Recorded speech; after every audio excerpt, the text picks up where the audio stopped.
So head games. Anyone here play head games? No.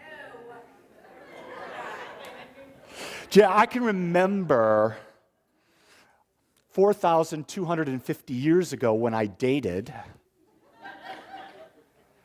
the head games we used to play.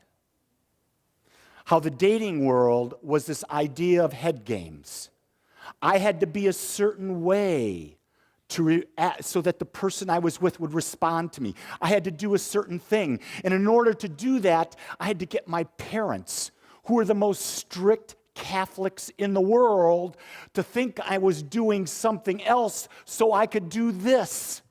So I was playing head games with myself, creating an illusion of who I was. I was playing head games with the woman I was going out with, or at that time, girl I was going out with. I was playing head games with my parents, telling them a whole other thing. And then I would play head games with my friends and tell them what happened. I mean, going on a date was really a lot of work. Because you had so many stories going on in your head all the time about what was right, what was wrong, how am I going to behave, how am I going to act, and you had to try to keep them straight. And the whole time you're in this complete state of confusion. You're a complete state of disconnection, and you're disconnected because why? I forgot who I was. I was doing the one thing I should never do, and that was I was lying to myself.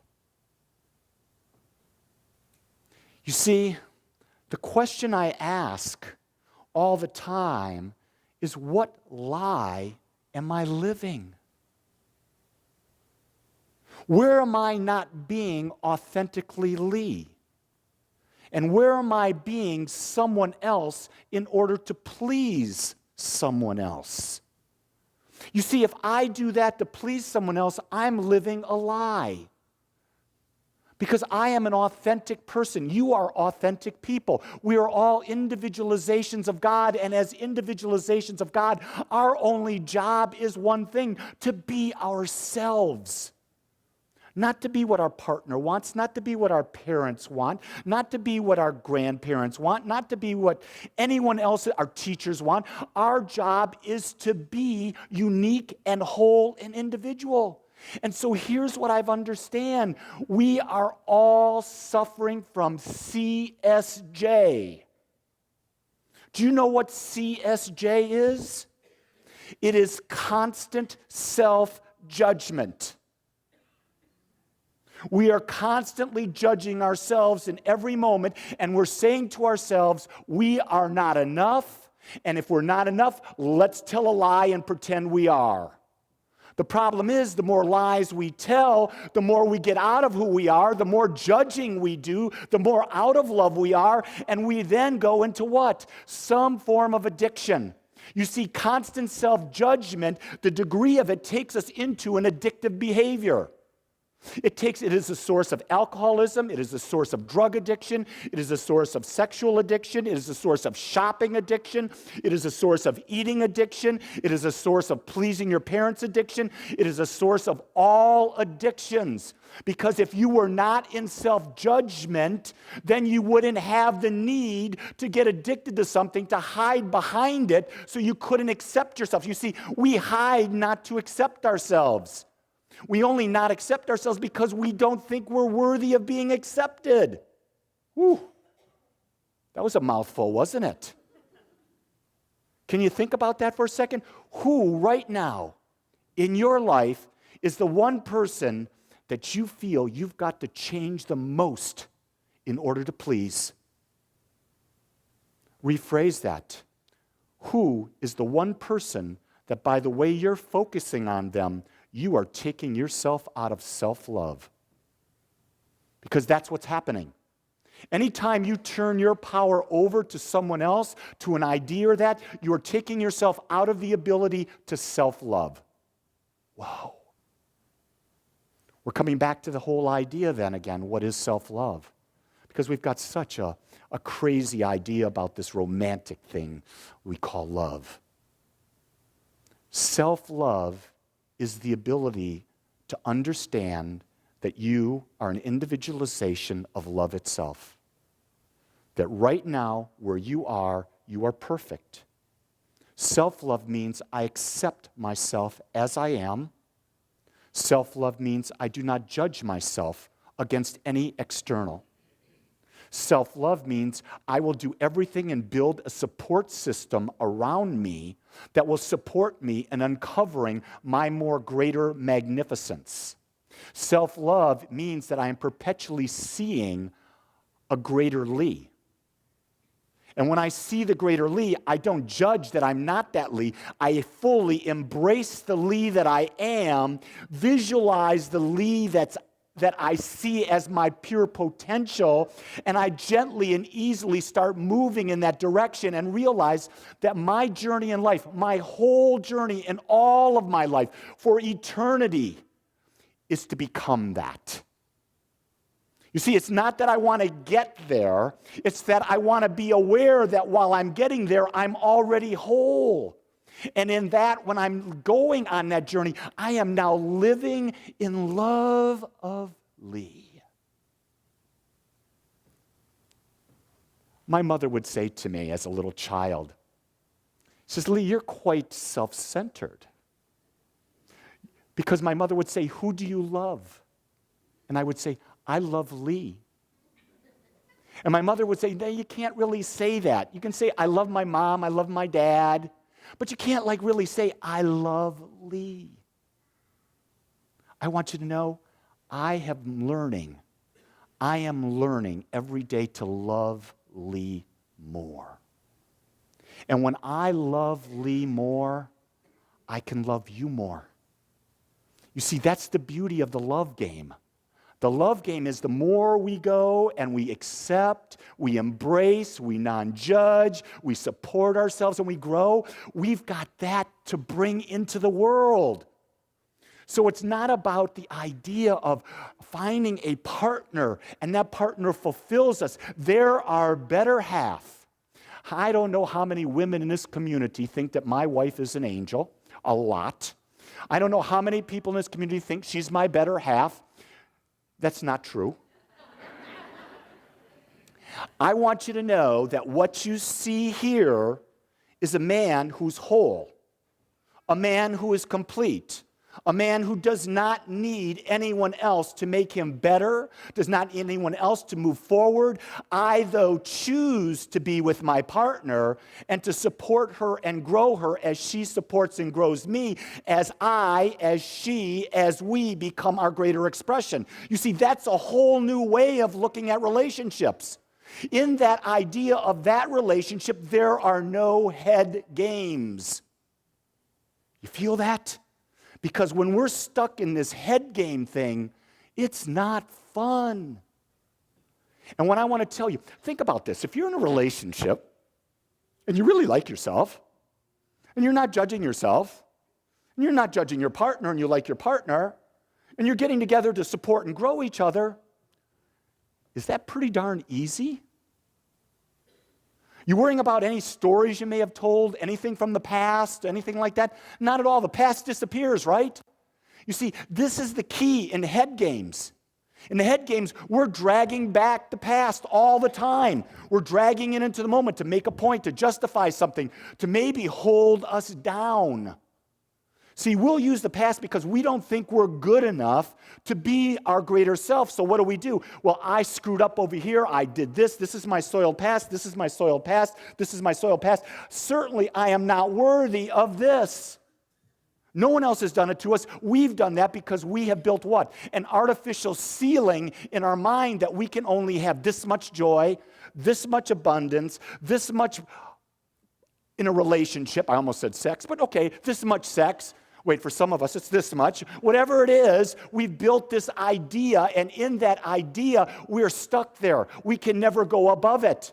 And the second we go above it, we find ways to take ourselves back down because we're more comfortable. Remember when I was talking earlier that we have a set point, a natural set point of where our joy is. Let's say it's a 4. If we step into that 6, it's uncomfortable.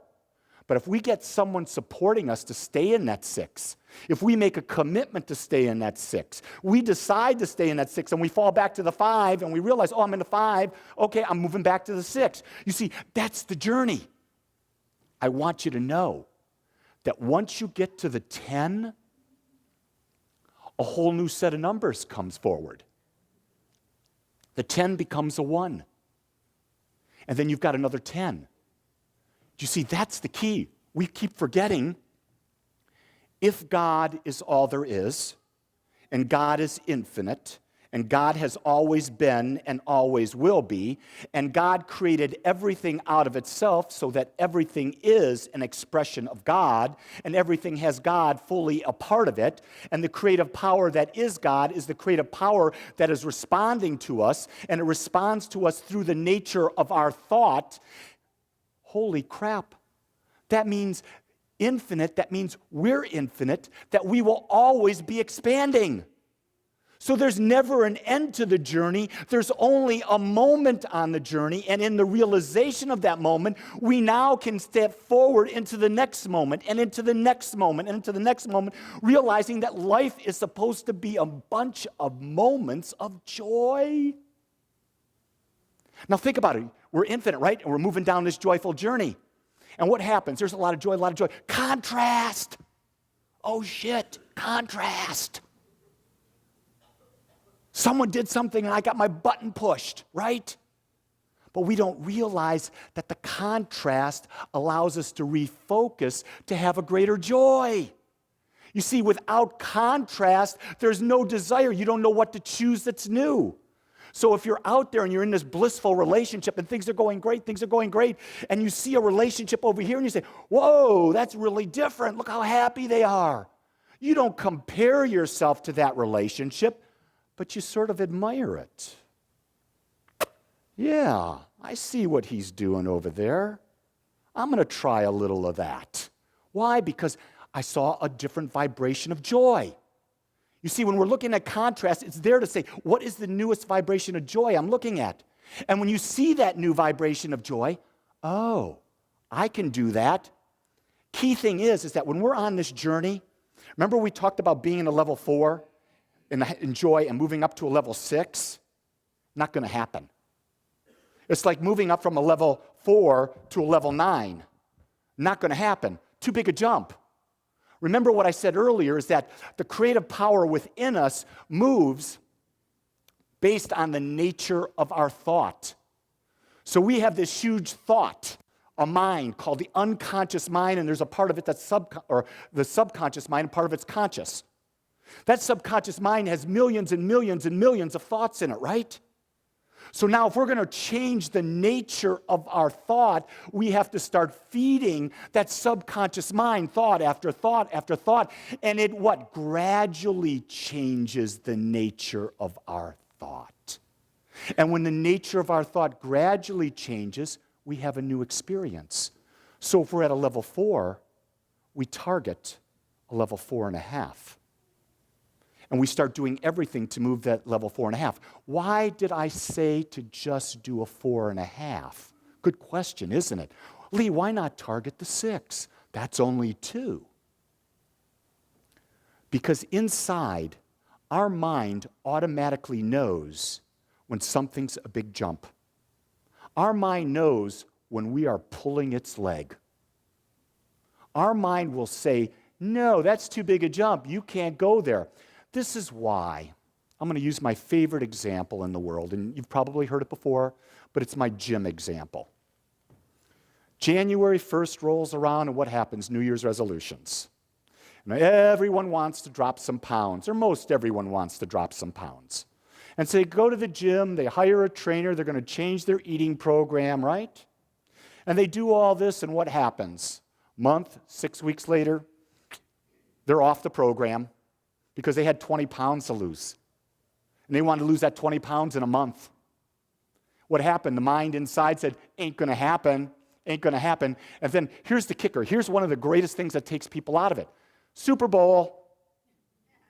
Super Bowl comes, what happens? Well, I got to go to a Super Bowl party. What's going to happen at a Super Bowl party? There is more food, there's more booze, there's more everything. So what do? People go to the Super Bowl party and they're just eating away, they're drinking away. Wake up the next morning, go, oh crap, I blew that New Year's resolution. So a bunch of them say, well, since I blew it, I'm not going to bother going forward. I haven't made a decision, so I'm just going to stop. Now, there are a few people that get past the Super Bowl. But then we've got another trap we've created. Do you know what that trap is? Fat Tuesday. You got the whole season of Lent coming up. You know, that time when we give up stuff? So Fat Tuesday comes around, and what happens? People fatten up. They're eating all these cakes and all these pies, all this stuff. Well, after Fat Tuesday, holy crap, I can't give up anything for Lent. I'm too fat.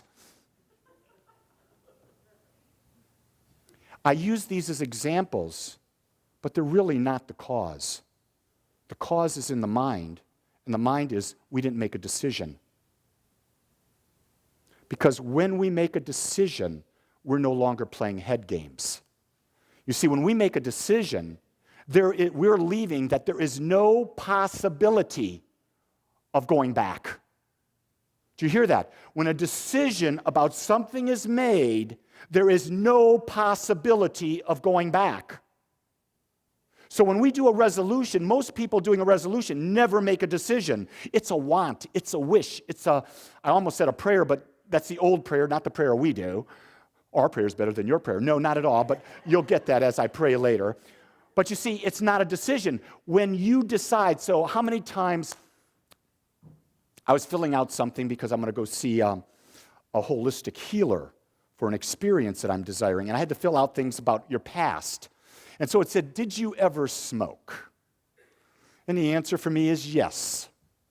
I smoked from the age of 18 to the age of 33. Okay? So I smoked for what, about 15 years, something like that? And I remember many times I would say I quit. I didn't really quit. My wife found out and knew so well because all I would do was walk the dog more.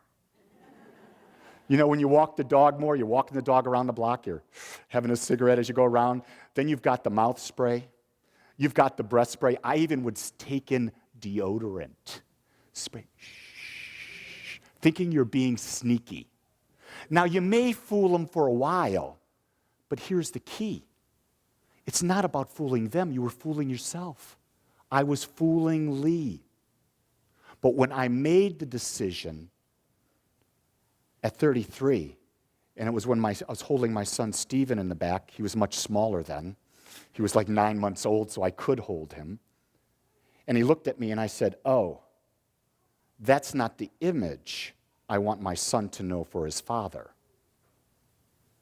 Now, it was more than that. I want to take you a step further than why it was more than that. Because when I look at my value that I had on being a father, it was much higher than my value on smoking. My value at that time of being a father was much higher than my value on health. Because I was young, I was infallible. I believed I had health at that time. So it wasn't until I linked my decision to a really high value that I could make the decision and not turn back. So when I made that decision, I never have had a cigarette since. Now, I've done that in a lot of different ways. When I became a vegan, I did the same thing. I'm not saying to follow me, but I'm saying when I'm able to make a decision, it's because I've linked it to a higher value. I've linked it to something that is so important to me in my life that if I didn't have this higher thing, I knew I would be miserable. But the key thing is, we got to stop playing the head games and creating superficial values. We've got to stop playing the head games and taking on the values that our parents have given us, taking on the values that our partners have given us, taking on the values that society has given us, taking on the values that our workplace has given us. And we've got to come and understand, wait a second, let me think back. There's one power, one presence, infinite, it has always been, it always will be. It's created everything out of itself, and everything it created is unique, and there's nothing duplicate in it. Oh, so that makes me unique. That means my values cannot be the same as anyone else's. Holy crap. So you know what I discovered? Was that the only normal in my life was when I was being Lee. You see, we want to put people and say, hey, you're normal, Marietta. Leo, you're not normal. You married Marietta. No, I don't mean that. You see, but see, if Leo became the man that Marietta in her mind wanted her to be, and this is not the case, I'm making this up, became this man, and he sacrificed his authenticity to become the normal man that Marietta saw in a relationship, he has sacrificed who he is, and I guarantee you he will be absolutely miserable. He will be depressed. He will probably have a health issue. He'll probably be finding a woman who will accept him as he is, and then he'll be leaving, but he'll probably end up in another divorce. Because why? Because until you embrace your authenticity and you go into the world, you're never telling anyone, here I am, love me as I am. See, this is where we get the greatest fallacy. We go out into the world not being ourselves, and then no one can love us because we've never been ourselves. Here's the greatest thing, even better than that. We've never gone into the world as ourselves, so we can't even love ourselves. Wow. Think about all the head games. Think about why our minds are always so tired. Because of the games we play. And I want you to know, it's not because we've chosen them. It seems to be a way of life that society out there is playing. If you see everything out there from the materialistic world, you watch the television, listen to the radio, you take in, everything is about a head game. People don't want you to be unique. They want you to fit into a mold. It takes courage. I love the term spiritual warrior. Because a spiritual warrior is one who knows their truth and is constantly fighting off or pushing off the thoughts of things that are taking them out of their authentic spiritual self.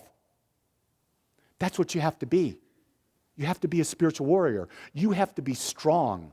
You have to have made a decision. You've had to commit to yourself and only yourself that this is your path. You see, the only person that matters on your journey is you. Because if you're authentic, you will light the world up. You will give so much love to everyone that comes in contact. You will never have to worry about others because you are the light, and that light is contagious. The question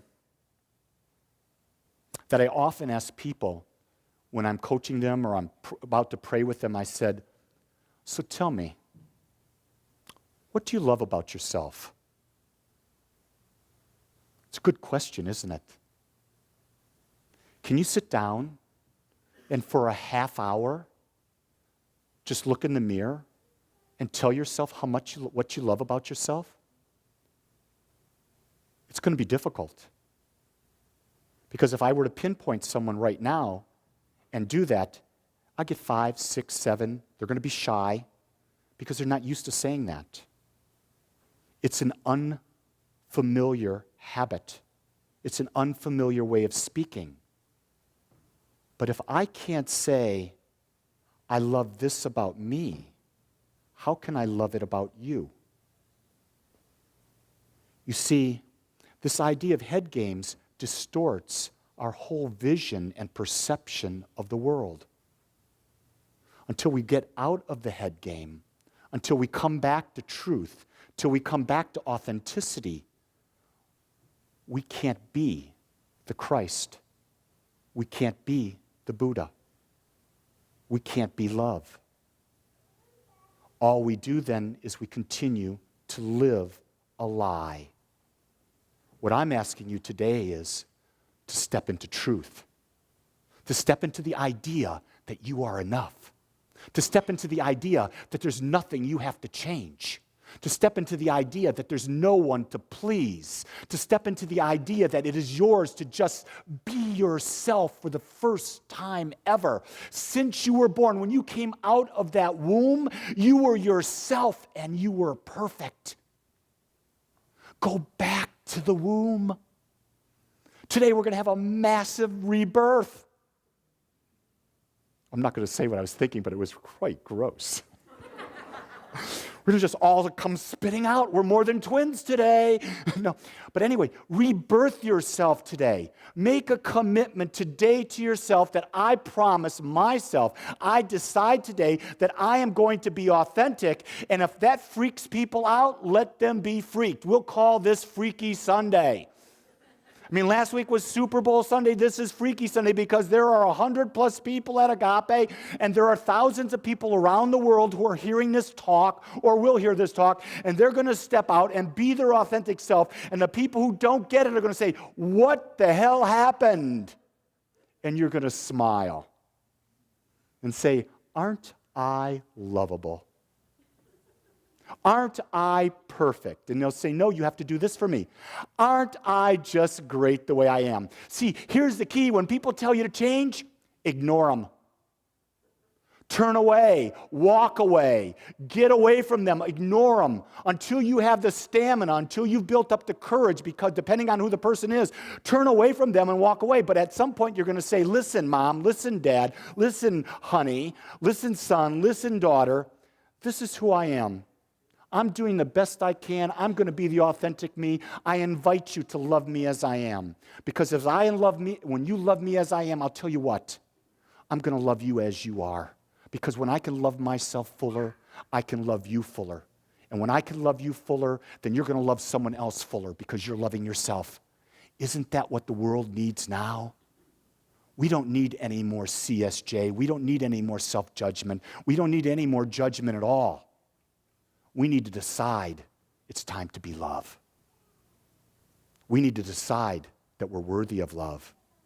We need to decide to say, "I love you," to ourselves, to others, and to life. Let's pray. And let's go in to the very idea that there's just one heart, one mind, one life. That life is infinite. That life is pure. That life is all-knowing. That life has always been. That life will always be. That life so loved itself that it created everything out of itself. It did so it could experience itself. So I know that I am. I know that each person in this world is the expression of God. I know that the very power of God is within each and every one. I embrace that power, and I speak into the world this truth that in divine mind there is no lack. In divine mind, there is only abundance. In divine mind, there is pure love. In divine mind, there is joy. There is peace. There is compassion. There is joy. There is truth. In divine mind, I am without limitation, as everyone is without limitation. In divine mind, I can see the truth for myself and others, and I feel, sense, and know that in divine mind, we can exist in harmony. And in harmony, there is peace. In peace, there is love. In love, there is gratitude. In gratitude, there is joy. In joy, there is oneness. I embrace it. I accept it. I live it. And I declare it is now. It is now. It is now. It is now. And in one voice, we affirm it together, saying, "And so it is."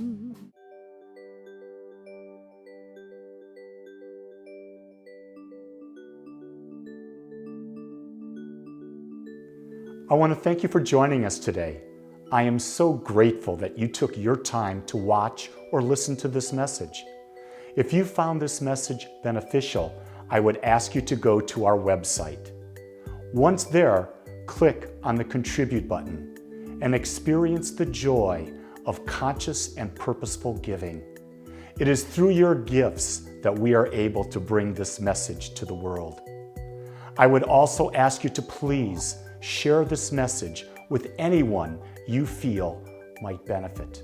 Again, I want to thank you for joining me and the Agape community as together we bring joy to life.